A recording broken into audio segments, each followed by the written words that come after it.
వేదాలు, ఉపనిషత్తులు మరియు పురాణాలు ఒక వ్యక్తి జీవితం వాస్తవానికి ఆత్మ యొక్క ప్రయాణం అని హిందూ మతం నమ్ముతోంది.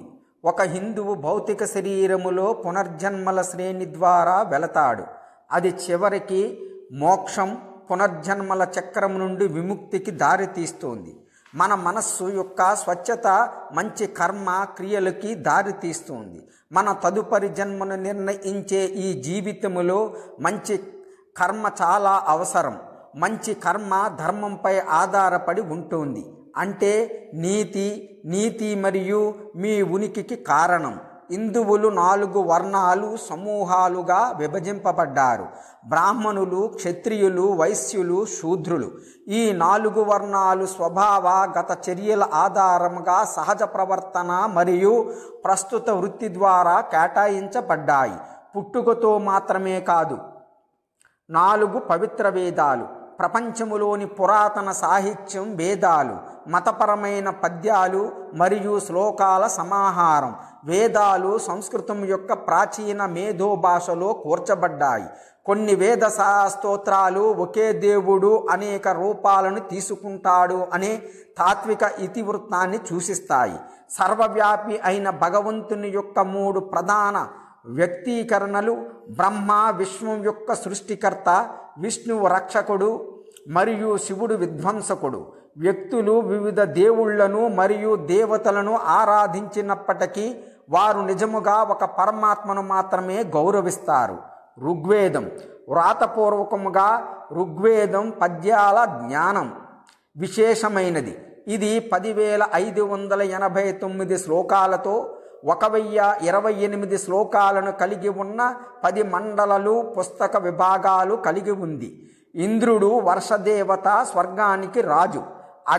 అగ్నిదేవత, రుద్ర తుఫాను దేవత, సోమ అమరత్వం యొక్క చిత్తుప్రతి మరియు వరుణ జలదేవత వంటి ప్రకృతి దేవుళ్లను సంబోధించిన దేవతలు ఉన్నారు. సామవేదం లేదా కీర్తనల జ్ఞానం అనేది ఋగ్వేదములోని 8వ మరియు 9వ పుస్తకాల నుండి ఉద్భవించిన సమన్వలు లేదా శ్లోకాల సమాహారం. ఇవి సోమవేడుకల క్రతువులను నిర్వహించే అర్చకుల కోసం ఉద్దేశింపబడ్డాయి. నిర్దిష్ట శ్లోకాలు ఎలా పాడాలి అనే దాని గురించి సామవేదములో శ్రమతో కూడిన సూచనలు ఉన్నాయి. మంత్రాల పదాల ధ్వనులకు మరియు పర్యావరణముపై మరియు వాటిని ఉచ్చరించే వ్యక్తిపై అవి ప్రభావం చూపటానికి గొప్ప ప్రాధాన్యతనిస్తోంది. యజుర్వేదం లేదా త్యాగాల జ్ఞానం అధ్వర్యు అని పిలువబడే ఒక నిర్దిష్ట పూజారులచే జపించబడిన వివిధ పవిత్రమైన ప్రార్థనలను యజుర్లు నిర్దేశిస్తుంది. వారు యజ్ఞయాగాదులు నిర్వహించారు. ఈ వేదం యాగములో పాల్గొన్న వివిధ వాయిద్యాలకు ప్రార్థన మరియు గౌరవం కోసం పాడవలసిన వివిధ కీర్తనలను కూడా వివరిస్తుంది. అథర్వవేదం.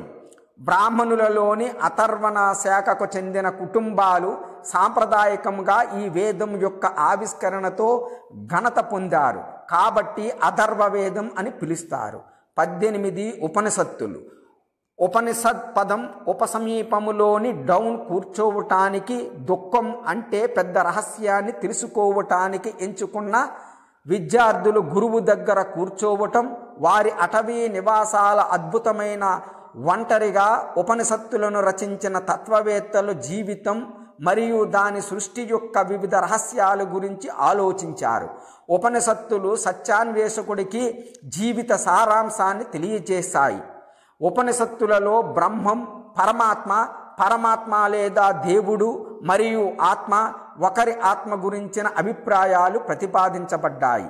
ఉపనిషత్తులను మొదట వేదాంత అని పిలిచేవారు, అంటే వేదాలకు ముగింపు అని అర్థం. 18 ప్రధాన ఉపనిషత్తులు ఉన్నాయి. బృహదారణ్యక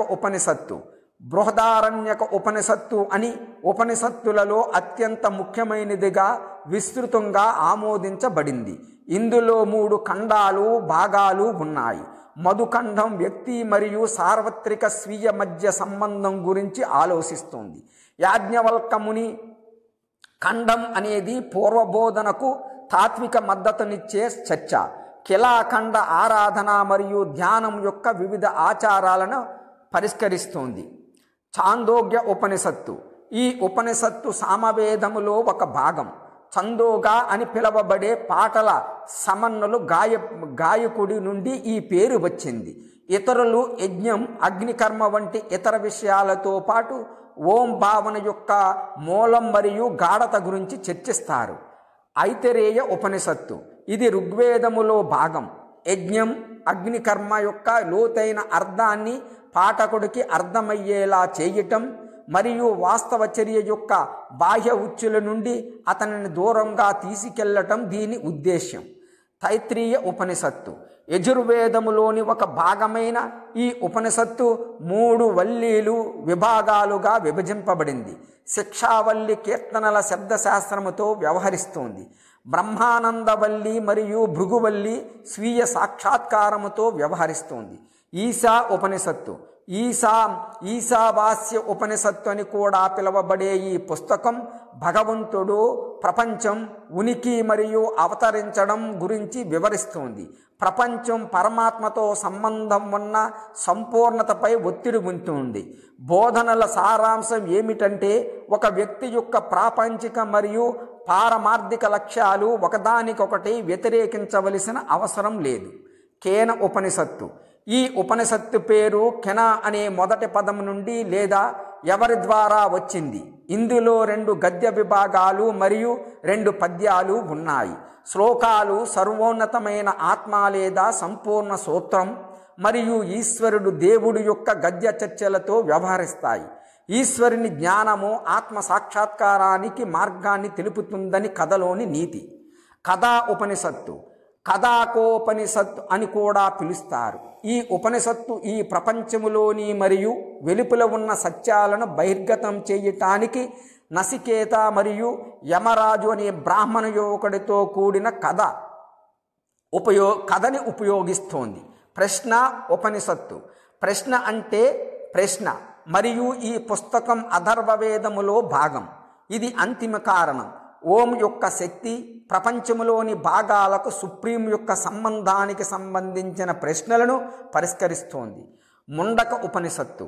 ఈ గ్రంథం కూడా అథర్వవేదానికి చెందినది. ఈ పేరు ముండ్ లేదా గొరుగుట నుండి ఉద్భవించింది. అంటే ఉపనిషత్తులను అర్థం చేసుకున్న ఎవరైనా అజ్ఞానం నుండి క్షౌరానికి గురవుతారు. ఈ గ్రంథం సర్వోన్నతమైన బ్రహ్మను తెలుసుకోవటం యొక్క ప్రాముఖ్యతను వివరిస్తుంది. దాని ద్వారా మాత్రమే ఒక వ్యక్తి స్వీయ సాక్షాత్కారాన్ని పొందగలడు. మాండూక్య ఉపనిషత్తు. మాండూక్య అనేది ఓం సూత్రం మరియు వివిధ స్థితులలో మేల్కొనే కళ మరియు కలలేని నిద్రలో దాని ప్రాముఖ్యతను వివరించే ఒక అద్భుతమైన గ్రంథం. ఉపనిషత్తుల యొక్క సూక్ష్మమైన మరియు అత్యంత లోతైనది. ఇది మాత్రమే జ్ఞాన మార్గానికి దారి తీస్తుందని చెప్పబడింది. శ్వేతాశ్వతర ఉపనిషత్తు. ఈ ఉపనిషత్తు పేరు దాని గురువు పేరు. ఇది ఆత్మలు మరియు ప్రపంచం యొక్క ఐక్యతపై అన్నింటినీ చుట్టుముట్టే వాస్తవికతపై వ్యాఖ్యానిస్తోంది. ఒకే దేవుడు అనే కాన్సెప్ట్ కూడా ఇక్కడ చెప్పబడింది. ఇది తుఫాను దేవుడు రుద్రకు అంకితం చేయబడింది. కౌశతకి బ్రాహ్మణ ఉపనిషత్తు. ఈ వచనం యొక్క ప్రధాన భాగం జ్ఞానం ద్వారా విడుదలకు మార్గం అనే వాస్తవాన్ని వివరించటానికి అంకితం చేయబడింది. మైత్రి ఉపనిషత్తు. ఇది హిందూ దేవుళ్ళ త్రిమూర్తులను శివుడు, విష్ణువు మరియు బ్రహ్మ సూచిస్తుంది మరియు ప్రపంచం తాత్కాలికమైనదని సూచిస్తుంది. శుభల ఉపనిషత్తు. యజుర్వేదానికి చెందినది. ఈ ఉపనిషత్తు శుభల ఋషి మరియు హిందూ త్రిమూర్తుల దేవతల సృష్టికర్త అయిన బ్రహ్మ మధ్య సంభాషణను ఉంచుతోంది. ఇది విశ్వం మరియు సంపూర్ణత గురించి చర్చిస్తోంది. జాబాల ఉపనిషత్తు. అథర్వవేదానికి చెందిన ఈ ఉపనిషత్తు పరిత్యాగానికి సంబంధించిన కొన్ని ప్రశ్నలను ప్రస్తావిస్తోంది. పైంగల ఉపనిషత్తు. పైంగల యాజ్ఞవల్కుడు మరియు అతని శిష్యుడు పైంగల మధ్య జరిగిన సంభాషణ. ఇది ధ్యానం మరియు దాని ప్రభావాలను చర్చిస్తోంది. కైవల్య ఉపనిషత్తు. ఈ ఉపనిషత్తు కైవల్య, ఒంటరిగా ఉండటం స్థితిని పరిశీలిస్తోంది. వజ్రసూచిక ఉపనిషత్తు. సామవేదానికి చెందినది. వజ్రసూచిక పరమాత్మ యొక్క స్వభావాన్ని ప్రతిబింబిస్తోంది. ఉపనిషత్తుల బోధల యొక్క ప్రధానాంశం 3 పదాలలో సంగ్రహించబడింది. తత్ త్వం అసి, మీరు, అది బ్రహ్మన్ పరమాత్మ.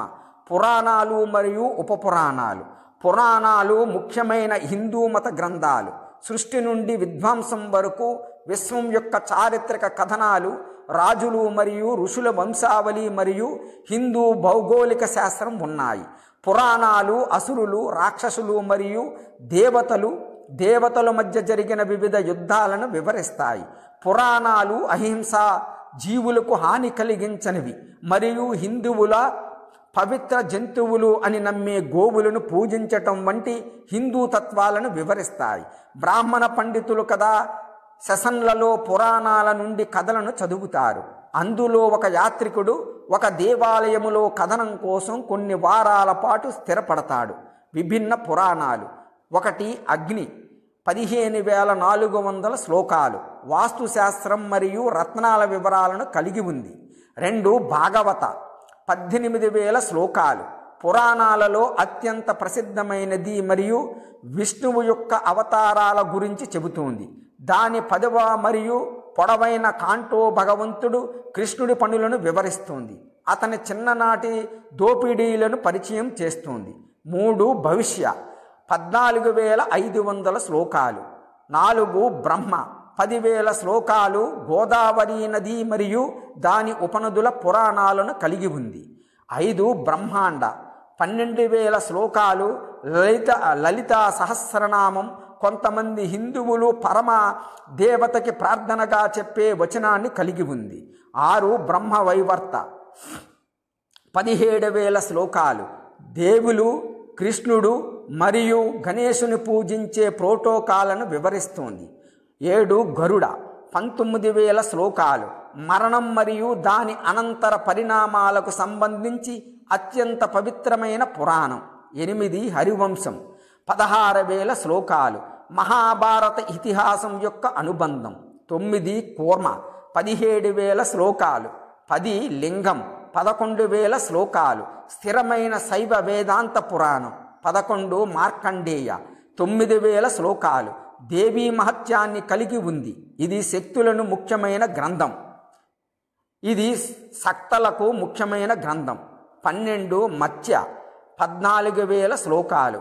13 నారదుడు 25,000 శ్లోకాలు వేదాలు మరియు వేదాంగాల గొప్పతనాన్ని వివరించండి.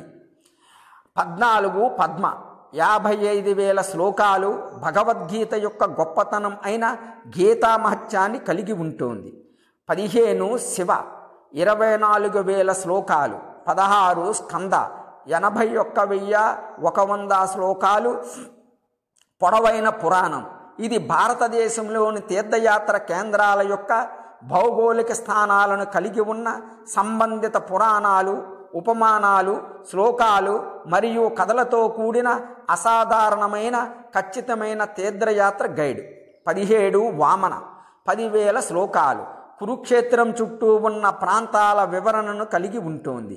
18 వరాహ 24,000 శ్లోకాలు. 19 వాయు 24,000 శ్లోకాలు. 20 విష్ణు 23,000 శ్లోకాలు. ఉపపురాణాలు అనుబంధ గ్రంథాలు. అవి సనత్కుమార, నరసింహ, బృహన్నారదీయ, శివరహస్య, దుర్వాస, కపిల, వామన, భార్గవ, వరుణ, కాళిక, సాంబ, నంది, సూర్య, పరాశర, వశిష్ఠ, దేవీ భాగవత, గణేశ, ముద్గల మరియు హంస.